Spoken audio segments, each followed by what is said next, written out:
नमस्कार, प्रादेशिक समाचार के इस बुलेटिन में आपका स्वागत है। मैं नंदिनी। आइए सबसे पहले नजर डालते हैं अब तक के मुख्य समाचारों पर।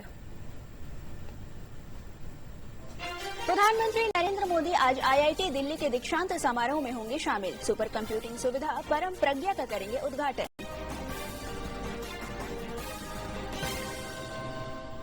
संसद में विपक्ष और सरकार के बीच गतिरोध जारी। लोकसभा में एमएसएमई संशोधित बिल पारित।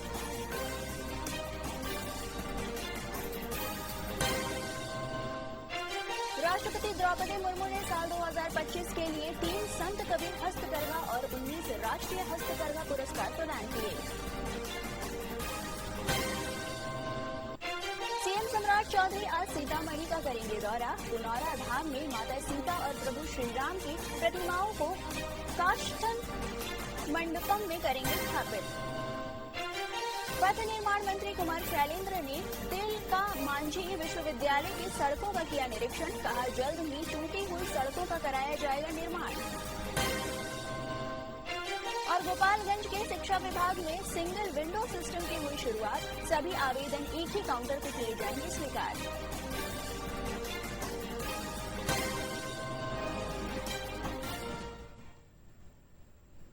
अब समाचार विस्तार से। भारतीय प्रौद्योगिकी संस्थान दिल्ली का आज 57वां दीक्षांत समारोह आयोजित होगा। इसमें प्रधानमंत्री नरेंद्र मोदी मुख्य अतिथि के रूप में शामिल होंगे। प्रधानमंत्री मोदी 3036 छात्रों को डिग्री प्रदान करेंगे। प्रधानमंत्री इस अवसर पर मेधावी छात्रों को राष्ट्रपति स्वर्ण पदक, निदेशक स्वर्ण पदक और अन्य प्रतिष्ठित पदक भी देंगे। वे आईआईटी दिल्ली के सोनीपत परिसर में स्थापित एआई संचालित उच्च प्रदर्शन सुपर कंप्यूटिंग सुविधा परम प्रज्ञा का भी उद्घाटन करेंगे। आईआईटी दिल्ली के निदेशक रंगन बनर्जी ने बताया कि इस साल 587 पीएचडी, 567 एमटेक और 1049 बीटेक के छात्र शामिल हैं। Param Pragya, AI-based supercomputer, 250 petaflops, one of the most powerful supercomputers in an academic environment, supported by the National Supercomputing Mission, is going to be launched by our Prime Minister. This supercomputer will be accessible for सभी researchers है जो country में। IIT Delhi की 60% we will be using, 40% it will be. संसद के monsoon सत्र के 15वें दिन विपक्ष के हंगामे और गतिरोध के कारण कार्यवाही लगातार प्रभावित रही। भारी हंगामे और नारेबाजी के बीच लोकसभा में एमएसएमई संशोधन बिल पास कर दिया गया, जिसके बाद दोनों सदनों की कार्यवाही सोमवार 10 अगस्त तक के लिए स्थगित कर दी गई है। देखिए रिपोर्ट। में भी सत्ता और विपक्ष के बीच गतिरोध बरकरार है। शुक्रवार को संसद के दोनों सदनों की कार्रवाई शुरू होते ही विपक्ष के हंगामे के चलते बाधित हुई। 12 बजे कार्रवाई फिर शुरू होने पर विपक्ष का हंगामा जारी रहा। सरकार ने जवाब की मांग के साथ कथित चढ़ावा चोरी के मुद्दे पर विपक्षी सांसद नारेबाजी करते रहे। जिस दिन यहाँ चर्चा शुरू होगी, गृह मंत्री अमित शाह का जब यहाँ जवाब होगा, आप लोग सुन नहीं पाएगा। आप लोग क्या होम मिनिस्टर का नाम लेते हो? आना चाहिए, जवाब देना चाहिए, स्टेटमेंट देना चाहिए, इसमें क्या बात है। शोर शराबे के बीच दोपहर बाद सरकार ने सूक्ष्म लघु और मध्यम उद्यम विकास संशोधन विधेयक 2026 को लोकसभा से पारित करा लिया गया। उधर राज्यसभा में भी अयोध्या के राम मंदिर में कथित चढ़ावा चोरी और प्रदर्शनकारी छात्रों पर पुलिस कार्रवाई के मुद्दे पर विपक्ष ने जोरदार नारेबाजी की। हम तो रोजाना ये करेंगे जब तक गवर्नमेंट सब स्पष्ट नहीं कर देगी जांच के जरिए कि कौन कौन दोषी हैं। किनारे वाले लोगों को पकड़ दिया। हंगामे के कारण पहले सदन की कार्रवाई पहले दोपहर 12 बजे तक के लिए स्थगित करनी पड़ी और दोबारा बैठक शुरू होने के बाद भी गतिरोध खत्म नहीं हुआ। ये सब भारत के संविधान की मूल भावना के खिलाफ है, आर्टिकल 75 के खिलाफ है। इनको सबको सदन में आना चाहिए और सदन में बुलाना पड़े इनको 15 दिन। जब होम मिनिस्टर अमित शाह जी बोलेंगे तो ये चुपचाप बैठ करके सुनना पड़ेगा, और ये सुन नहीं पाएंगे, भागेंगे, तो फिर ये जो इतने दिनों से जो हंगामा कर रहे हैं इसके लिए माफी मांगना पड़ेगा। एक तरफ सदन की कार्रवाई इस सत्र में सुचारू तरीके से चल नहीं पा रही है। झारखंड में छात्रों के आंदोलन पर बीजेपी भी अब विपक्ष के दलों के रवैये पर सवाल उठा रही है। तो ये इसमें कितना बड़ा करप्शन हुआ है, कितनी माताएं ऐसी हैं जिन्होंने अपना गहना बेच दिया, कितने पिता ऐसे हैं जिन्होंने अपना जमीन बेच दिया, उसकी एक लिस्ट होनी चाहिए कि क्या क्या सितम जो है पिछले 7-8 साल से युवाओं और छात्र पर जो है कांग्रेस और जेएमएम ने, आरजेडी ने ढाया है। Our stand is very clear. Wherever students are doing genuine protests for their genuine issues, we will stand with them. That's what Rahul Gandhi told yesterday. सरकार की तरफ से दोनों सदनों में गतिरोध खत्म करने को लेकर पहल भी हुई है, लेकिन अब तक समाधान नहीं निकल पाया। देखना होगा अगले हफ्ते क्या गतिरोध खत्म होगा। सभी की नजरें गतिरोध टूटने और FCRA विधेयक को चर्चा के लिए सदन में पेश किए जाने पर लगी रहेंगी। राष्ट्रपति द्रौपदी मुर्मू ने नई दिल्ली के राष्ट्रपति भवन सांस्कृतिक केंद्र में साल 2025 के लिए 3 संत कबीर हस्तकरघा और 19 राष्ट्रीय हस्तकरघा पुरस्कार प्रदान किए। ये सम्मान उत्कृष्ट कारीगरी और हस्तकरघा परंपराओं के संरक्षण के लिए दिए गए हैं। देखिए ये रिपोर्ट। द्रौपदी मुर्मू ने दीप प्रज्वलित कर किया। इस अवसर पर कुल 22 पुरस्कार प्रदान किए गए, जिनमें 3 प्रतिष्ठित संत कबीर हैंडलूम पुरस्कार और 19 राष्ट्रीय हथकरघा पुरस्कार 2025 शामिल हैं। समारोह में केंद्रीय वस्त्र मंत्री गिरिराज सिंह, वरिष्ठ अधिकारी, वस्त्र उद्योग से जुड़े विशेषज्ञ, डिजाइनर, निर्यातक, मास्टर बुनकर और देश भर से आए बुनकर उपस्थित रहे। अपने संबोधन में राष्ट्रपति ने कहा कि राष्ट्रीय हथकरघा दिवस भारतीय शिल्प परंपरा की उत्कृष्टता का राष्ट्रीय उत्सव बन चुका है और यह हमारे बुनकरों की सृजनशीलता एवं समर्पण का सम्मान है।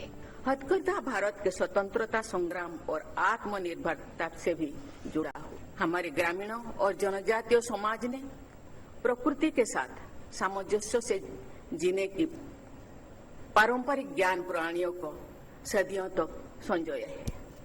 हथकरघा उस परंपरा का एक सशक्त उदाहरण है। इस क्षेत्र में देश की 35 लाख से भी अधिक आबादी संलग्न है। विशेष बात यह है कि इसमें 25 लाख से अधिक महिलाएं हैं। इसमें लगभग 2/3 कारीगर अनुसूचित जाति, अनुसूचित जनजाति और अन्य पिछड़े वर्गों से संबंधित है। इस प्रकार ये क्षेत्र आजीविका सृजन के साथ साथ समावेशी विकास का भी एक सशक्त माध्यम बना है। वस्त्र मंत्रालय द्वारा राष्ट्रीय हथकरघा विकास कार्यक्रम के अंतर्गत दिए जाने वाले ये पुरस्कार उत्कृष्ट बुनाई, पारंपरिक शिल्प के संरक्षण, नवीन डिजाइन विकास, आधुनिक तकनीकों के समुचित उपयोग, विपणन, उद्यमिता एवं उत्पादक संस्थाओं के उल्लेखनीय योगदान को राष्ट्रीय स्तर पर मान्यता प्रदान करते हैं। केंद्रीय वस्त्र मंत्री गिरिराज सिंह ने कहा कि इन सम्मानों का उद्देश्य भारतीय हथकरघा को वैश्विक प्रतिस्पर्धा के अनुरूप और अधिक सशक्त बनाना है। जो हैंडलूम हमारे आजादी के पहले से हजारों वर्ष से हमारी सभ्यता और संस्कृति का एक महान कृति, उसको शायद नजरअंदाज किया गया। स्वदेशी आंदोलन के दिन को देश के प्रधानमंत्री नरेंद्र मोदी जी ने 2015 7 अगस्त को ये पुनर्स्थापित करने का काम किया। हमने तय किया है आने वाले दिन में हम निश प्रोडक्ट बनाएंगे और जीआई जो प्रोडक्ट है उसको हम प्रमोट करेंगे। पुरस्कार प्राप्त करने वाले बुनकरों के लिए ये सम्मान वर्षों की तपस्या, परिश्रम और समर्पण की राष्ट्रीय स्वीकृति है। सम्मान प्राप्त कर कई बुनकर भावुक हो उठे। उनका कहना था कि वे वर्षों से इस कला को जीवित रखे हुए थे, लेकिन अब उनके हुनर को वो पहचान और संरक्षण मिला है जिसकी उन्हें लंबे समय से प्रतीक्षा थी। इतना करने के बाद भी हम लोग समाज के सामने नहीं आ पाते थे, इसलिए अवार्ड के बाद मुझे नाम मिला और राष्ट्रपति जी ने मुझे अवार्ड प्रदान करके बधाई दिया। इसलिए बहुत बहुत राष्ट्रपति जी को धन्यवाद और प्रधानमंत्री जी को ये नेशनल अवार्ड डे सेलिब्रेट करने के लिए बहुत बहुत धन्यवाद।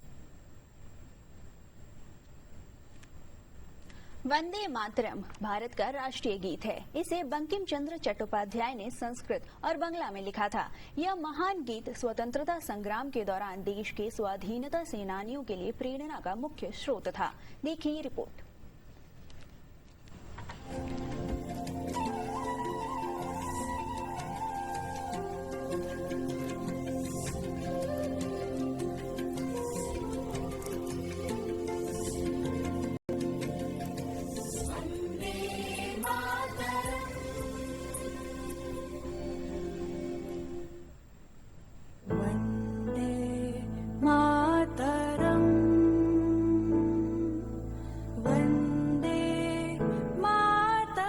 आज से 150 साल पहले महान बांग्ला साहित्यकार और राष्ट्रप्रेमी बंकिम चंद्र चटर्जी द्वारा लिखा गया वंदे मातरम गीत आजादी के संघर्ष के दिनों में न केवल भारत के स्वतंत्रता संग्राम का प्रतीक बन गया, बल्कि करोड़ों देशवासियों में देशभक्ति के प्राण भी फूंके।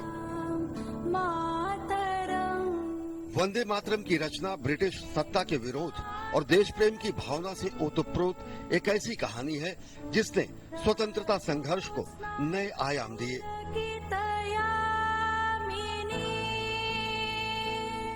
इस गीत की रचना की पृष्ठभूमि 1870 के दशक में बंगाल के भीषण अकाल, अंग्रेजी कुशासन और जमींदारों के शोषण से मर रही जनता को जागृत करने के लिए उठे सन्यासी विद्रोह पर आधारित था।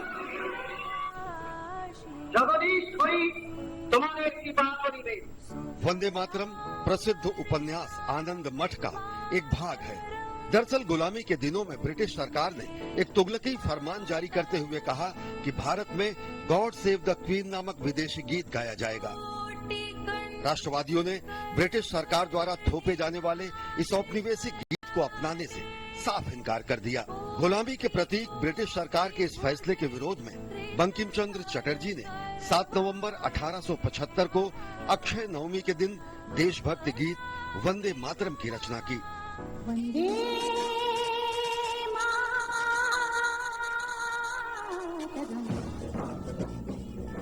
दरअसल उस समय भारत में बड़े पैमाने पर सामाजिक, सांस्कृतिक और राजनीतिक परिवर्तन हो रहा था और राष्ट्रीय पहचान और विदेशी शासन के प्रति प्रतिरोध की भावना काफी प्रबल हो रही थी।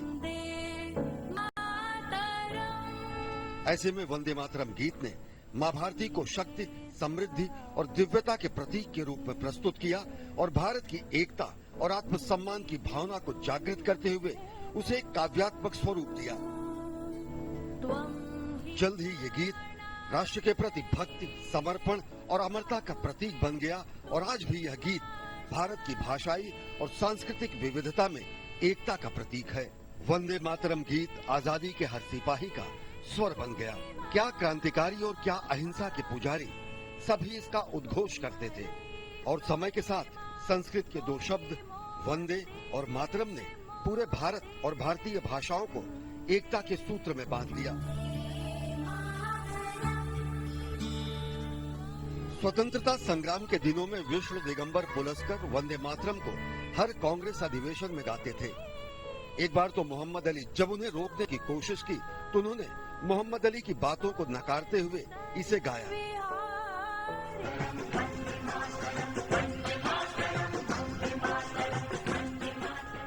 और जब देश आजाद हुआ तो 15 अगस्त 1947 को ओंकारनाथ ठाकुर ने वंदे मातरम गीत गाकर आजादी का स्वागत किया। आजादी का प्रतीक और हमारे स्वतंत्रता संघर्ष की निशानी इस राष्ट्रीय गीत का अनेक भाषाओं में अनुवाद किया गया। प्रख्यात लेखक, कवि और स्वतंत्रता सेनानी सुब्रमण्यम भारती ने इसका तमिल में अनुवाद किया। स्वर कोकिला लता मंगेशकर ने कन्नड़ भाषा में वंदे मातरम की शानदार प्रस्तुति दी है। स्वतंत्रता की 50वीं वर्षगांठ के अवसर पर स्वस्थ न होने के बावजूद पंडित भीमसेन जोशी ने संसद भवन के सेंट्रल हॉल में खड़े होकर वंदे मातरम गीत गाया।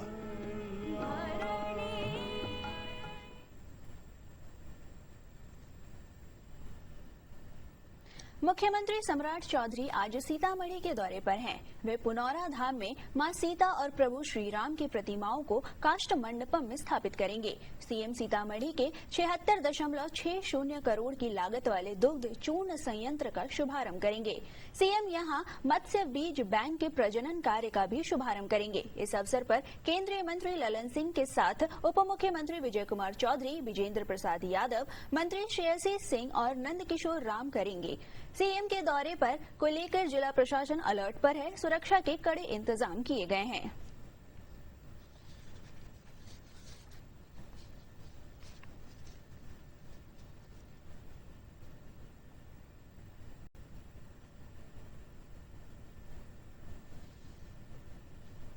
तिलका मांझी विश्वविद्यालय भागलपुर की कई सड़कों का पथ निर्माण मंत्री इंजीनियर कुमार शैलेंद्र ने निरीक्षण किया। इस दौरान उन्होंने परिसर की सड़कों, आवागमन की स्थिति और आधुनिक बुनियादी ढांचे के विकास कार्यों की समीक्षा की। विश्वविद्यालय परिसर में बेहतर सड़क संपर्क और सुगम आवागमन सुनिश्चित करने के लिए सड़कों की स्थिति का जायजा भी लिया। इस अवसर पर उन्होंने कहा कि जल्द ही विश्वविद्यालय की सड़कों को बनाया जाएगा। कितना ज्यादा जोर दिया है। प्रत्येक प्रखंड में मॉडल स्कूल बनाने का निर्णय लिया और चालू भी हो गया। प्रत्येक प्रखंड में एक डिग्री कॉलेज बनाने का निर्णय लिया है, वो भी चालू हो गया। तो लगभग शिक्षा का माहौल और अच्छा बेहतर हो रहा है। शिक्षा विभाग से जुड़े कार्यों को अधिक पारदर्शी, जवाबदेही और समयबद्ध बनाने की दिशा में गोपालगंज के नवनिर्मित शिक्षा भवन में एकल खिड़की प्रणाली की शुरुआत की गई। शिक्षा मंत्री मिथिलेश तिवारी ने इसका विधिवत उद्घाटन किया। इस व्यवस्था के लागू होने के बाद अब शिक्षकों, शिक्षाकर्मियों, विद्यार्थियों और आम नागरिकों को विभागीय कार्यों के लिए अलग अलग शाखाओं के चक्कर नहीं लगाने पड़ेंगे। सभी आवेदन एक ही काउंटर पर स्वीकार किए जाएंगे और निर्धारित समय सीमा के भीतर उनका निष्पादन सुनिश्चित किया जाएगा।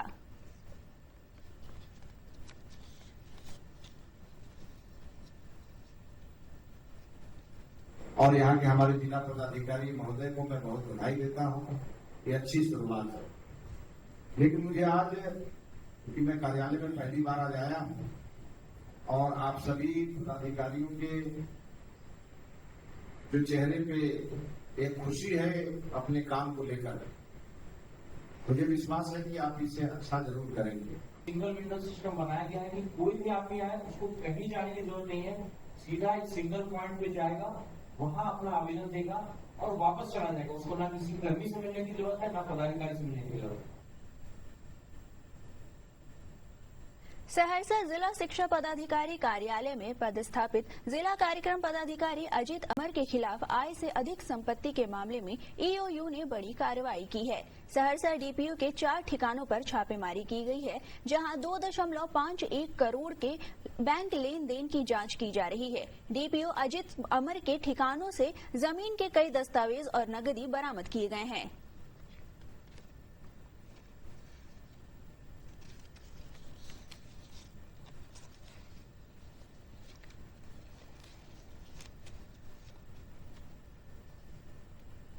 रखने का आरोप है। इस संबंध में प्राथमिकी अंकित की गई है और इनके सभी संबंधित स्थानों पर जहां अवैध संपत्ति रखे जाने की सूचना थी, वहां पर हमारी स्पेशल टीम द्वारा छापेमारी की जा रही है। अभी भी कई जगहों पर छापेमारी हो रही है। उसी क्रम में आज चूंकि यहाँ एक किराए के मकान में रहते हैं, छापेमारी की गई और कांड से संबंधित कुछ प्रदर्श जब्त किए गए, कुछ इन्वेंट्री बनी, इसको लेकर हम लोग जा रहे हैं। गया पुलिस ने साइबर ठगी के नेटवर्क का खुलासा किया है। ये लोग अमेरिका के साथ ही बिहार के बाहर अन्य राज्य में रह रहे लोगों को अपनी ठगी का शिकार बनाते थे। गया एसएसपी सुशील कुमार ने बताया कि साइबर ठगी के मामले में 9 लोगों को गिरफ्तार किया गया है। गिरफ्तार सभी आरोपी पश्चिम बंगाल के रहने वाले हैं। पुलिस इनके अन्य सदस्यों और स्थानीय नेटवर्क खंगालने में भी लगी है।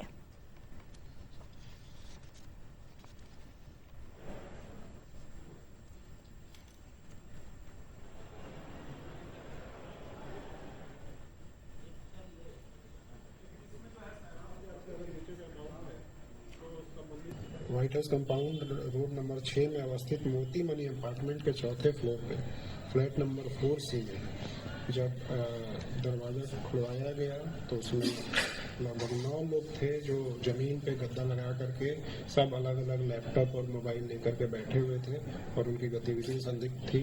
तुरंत ही उनको पकड़ने के लिए कोशिश की गई, तो भागने की भी कोशिश की गई उन लोगों के द्वारा। सभी को पुलिस के द्वारा, वहाँ पे जो भी हमारे रेडिंग पार्टी गई थी उनके द्वारा उसकी गिरफ्तारी की गई, पकड़ी, डिटेन किया गया। उसके बाद उनके सारे इक्विपमेंट को चेक किया गया तो उसमें कई सारे संदिग्ध वस्तुएं मिली और प्रथम जो स्टेज इन्वेस्टिगेशन किया गया है उसमें ये एस्टेब्लिश हो रहा है कि इनके द्वारा साइबर क्राइम किया जा रहा है बड़े पैमाने पे। खगड़िया में कोसी, गोपालगंज में गंडक और बेनीबाद में बागमती खतरे के निशान से ऊपर बह रही है। बाढ़ नियंत्रण विभाग ने बांधों और तटबंधों की चौकसी बढ़ा दी है। सभी संरचनाएं अभी सुरक्षित हैं। देखिए रिपोर्ट। प्रदेश में कोसी और बागमती एक बार फिर उफान पर है। दोनों के जलस्तर में वृद्धि जारी है। दोनों नदियों की ट्रेंड बढ़ने की है। जल संसाधन विभाग के आंकड़ों के मुताबिक खगड़िया के बलताड़ा में कोसी का जलस्तर 34.90 मीटर है, जो खतरे के निशान से 1.05 मीटर ऊपर बह रही है। बीते 24 घंटे में कोसी के जलस्तर में वृद्धि दर्ज की गई है। इसके अलावा गोपालगंज में गंडक के जलस्तर में भी बढ़ोतरी दर्ज की गई है। गंडक डुमरिया घाट में खतरे के निशान से 0.72 मीटर ऊपर बह रही है। हालांकि गोपालगंज जिला पदाधिकारी ने कहा कि तटबंधों की निगरानी की जा रही है। अभी आज की तिथि में अभी 2 लाख लगभग पहुंचने वाला है। 1,90,000 कुछ देर पहले तक था। तो अभी हम लोग का जो आकलन है वो ये है कि 2.5 लाख तक मैक्सिमम क्यूसेक पानी जाएगा और जो नेक्स्ट हम लोग का 36 आवर्स है वो हम लोग के लिए क्रूशियल है। लेकिन घबराने की कोई बात नहीं है। हमारा तटबंध एकदम मजबूत है। हम लोग का तटबंध इस तरीके से कि 6.5-7 लाख क्यूसेक भी अगर पानी आती है तो उसको झेलने लायक है। और लगातार हम लोग जो है एंटी इरोजन वर्क और फ्लड प्रोटेक्शन वर्क लगातार कर रहे हैं। टीम लगातार कैंप कर रही है। अभी रात भर सब लोगों की वहाँ ड्यूटी रहती है।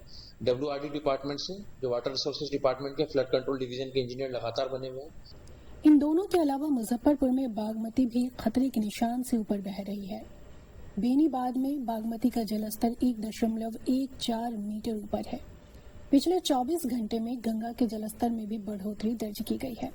हालांकि अच्छी खबर ये है कि गंगा बक्सर से लेकर कहलगांव तक खतरे के निशान से नीचे बह रही है। मौसम विभाग की ओर से शुक्रवार के लिए भी 19 जिलों में अलर्ट जारी किया गया है। पटना मौसम विज्ञान केंद्र के मुताबिक इन जिलों में हल्की से लेकर मध्यम स्तर की बारिश हो सकती है, जिसका असर नदियों के जलस्तर में भी देखने को मिल सकता है। ब्यूरो रिपोर्ट, दूरदर्शन समाचार, पटना। सावन के पावन महीने में भगवान भोलेनाथ के प्रति श्रद्धालुओं की आस्था चरम पर है। रोहतास के ऐतिहासिक गुप्ता धाम में गुप्तेश्वर नाथ महादेव के जलाभिषेक के लिए श्रद्धालुओं का सैलाब उमड़ रहा है। प्रशासन और गुप्ता धाम विकास समिति की ओर से सुरक्षा और सुविधाओं के विशेष इंतजाम किए गए हैं। देखिए खास रिपोर्ट में श्रद्धालुओं की भारी भीड़ उमड़ रही है। प्राकृतिक गुफा में विराजमान भगवान शिव के दर्शन और जलाभिषेक के लिए दूर दराज से श्रद्धालु पहुंच रहे हैं। पहले सोमवारी पर 1 लाख से अधिक श्रद्धालुओं ने जलाभिषेक किया था, जबकि दूसरी सोमवारी पर इससे भी अधिक भीड़ जुटने की संभावना जताई जा रही है। महत्व यहाँ जो है बहुत सारे लोगों की मुरादें पूरी होती हैं। लोग जो बहुत दूर दूर से जो है बिहार, झारखंड, यूपी, बंगाल से जो है पैदल चल करके आते हैं। तो जो देवघर में जो है जिस तरीके का वहाँ भीड़ लगता है उस तरीके का भीड़ जो है यहाँ भी लगता है। कुदरा, चेनारी, मल्लेपुर और शिव सागर चेनारी मार्ग से आने वाले श्रद्धालु उगहनी घाट, बेदा आलमपुर और मां पनियारी घाट के पथरीले रास्ते से पैदल गुप्ता धाम पहुंचते हैं। वहीं दोपहिया वाहन से आने वाले श्रद्धालु दुर्गावती जलाशय परियोजना के वन मार्ग का उपयोग करते हैं। श्रद्धालु पहले सीता कुंड में स्नान करते हैं और फिर गुफा में पहुंचकर गुप्तेश्वर महादेव का जलाभिषेक एवं पूजा अर्चना करते हैं। पूरे क्षेत्र में बोल बम और हर हर महादेव की जयकारों से कैमूर की वादियां भक्तिमय माहौल में डूबी हुई हैं। श्रद्धालुओं की सुरक्षा के लिए सभी प्रमुख मार्गों पर पुलिस बल की तैनाती की गई है। पुलिस प्रशासन और गुप्ता धाम विकास समिति श्रद्धालुओं को कतारबद्ध एवं सुरक्षित दर्शन कराने में जुटे हुए हैं। समिति के अनुसार इस वर्ष जिला प्रशासन ने श्रद्धालुओं की सुविधा के लिए विशेष व्यवस्थाएं की हैं। खोया पाया केंद्र, गुफा के भीतर और बाहर 15 kVA जनरेटर से प्रकाश व्यवस्था, गुफा के अंदर mat, oxygen cylinder, medical team, पेयजल सहित अन्य आवश्यक सुविधाएं उपलब्ध कराई गई हैं, ताकि श्रद्धालुओं को किसी प्रकार की असुविधा न हो। मैं यहाँ बाबा का सुना था धाम, वहाँ पर दर्शन करने के लिए पूरा अच्छी तरह से और अंदर अच्छी तरह की सभी चीज की व्यवस्था अच्छी तरह से इनका आशीर्वाद प्राप्त हुआ गुप्तेश्वर महादेव जी का, और ऊंचे पहाड़ी पे बसे हुए हैं बहुत अच्छा लगा। पौराणिक मान्यता के अनुसार भगवान शिव ने भस्मासुर को वरदान दिया था कि वह जिसके सिर पर हाथ रखेगा वह भस्म हो जाएगा। वरदान मिलने के बाद भस्मासुर स्वयं भगवान शिव के पीछे पड़ गया। तब भगवान शिव इस गुफा के गुप्त स्थान में आकर छिप गए। बाद में भगवान विष्णु ने मोहिनी रूप धारण कर भस्मासुर का अंत किया और भगवान शिव गुफा से बाहर आए। तभी से इस स्थान का नाम गुप्ता धाम पड़ा।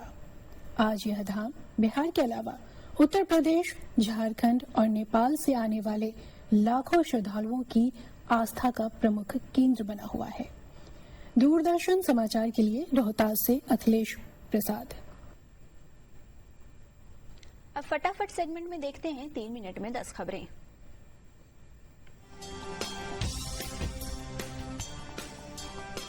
अमेरिका में डोनाल्ड ट्रंप प्रशासन को झटका। व्हाइट हाउस में नए बॉलरूम के निर्माण पर फेडरल कोर्ट ने लगाई रोक।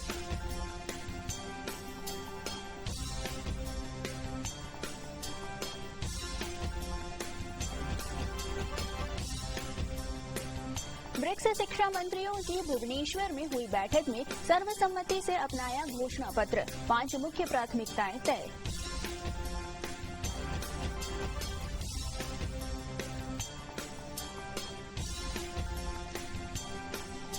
एनएफ रेलवे का प्रमुख जंक्शन बनेगा कटिहार। सर्कुलेटिंग एरिया और मुख्य द्वार के सौंदर्यीकरण का काम अंतिम दौर में।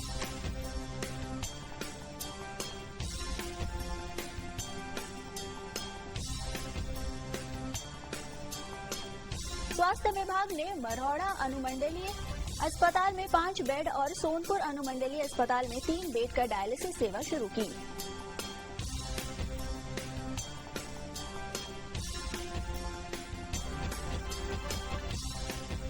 कटिहार के बारसोई रेलवे स्टेशन पर सघन चेकिंग अभियान। पुलिस ने 2 करोड़ रुपए से अधिक मूल्य की ब्राउन शुगर के साथ एक तस्कर को किया गिरफ्तार।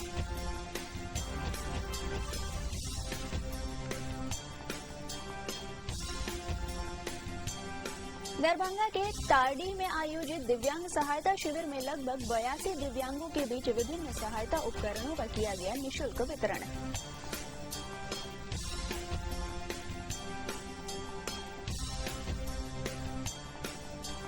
पश्चिम चंपारण में गंडक नदी के जलस्तर में हुई बढ़ोतरी से कई इलाकों में घुसा बाढ़ का पानी। स्थानीय लोगों को ऊंचे स्थानों पर भेजा गया।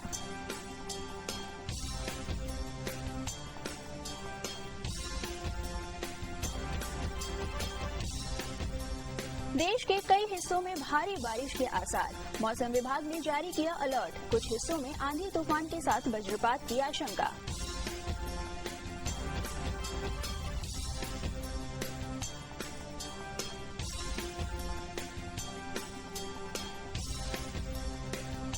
अठारहवें Randhir Verma inter school under 13 cricket tournament में एथलीट वॉरियर्स और ईशान किशन एकेडमी की शानदार जीत।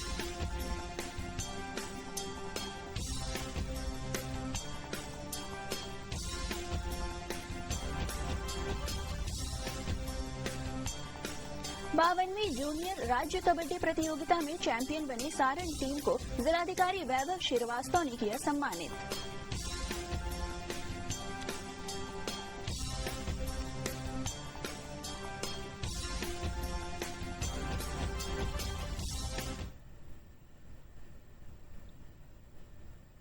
आइए देखते हैं अंत में मुख्य समाचार एक बार फिर। प्रधानमंत्री नरेंद्र मोदी आज आईआईटी दिल्ली के दीक्षांत समारोह में होंगे शामिल। सुपर कंप्यूटिंग सुविधा परम प्रज्ञा का करेंगे उद्घाटन।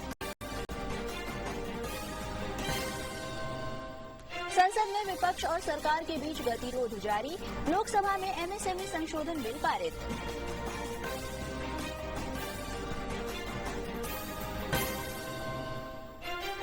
राष्ट्रपति द्रौपदी मुर्मू ने साल 2025 के लिए 3 संत कबीर हस्तकरघा और 19 राष्ट्रीय हस्तकरघा पुरस्कार प्रदान किए। सीएम सम्राट चौधरी आज सीतामढ़ी में करेंगे दौरा। पुनौरा धाम में माता सीता और प्रभु श्री राम की प्रतिमाओं को काष्ठ मंडपम में करेंगे स्थापित।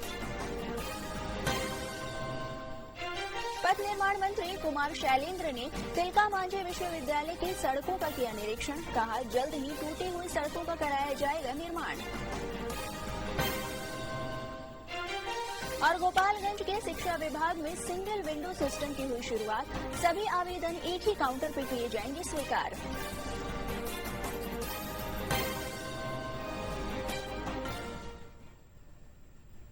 इसके साथ ही प्रादेशिक समाचारों का यह बुलेटिन समाप्त हुआ। नमस्कार।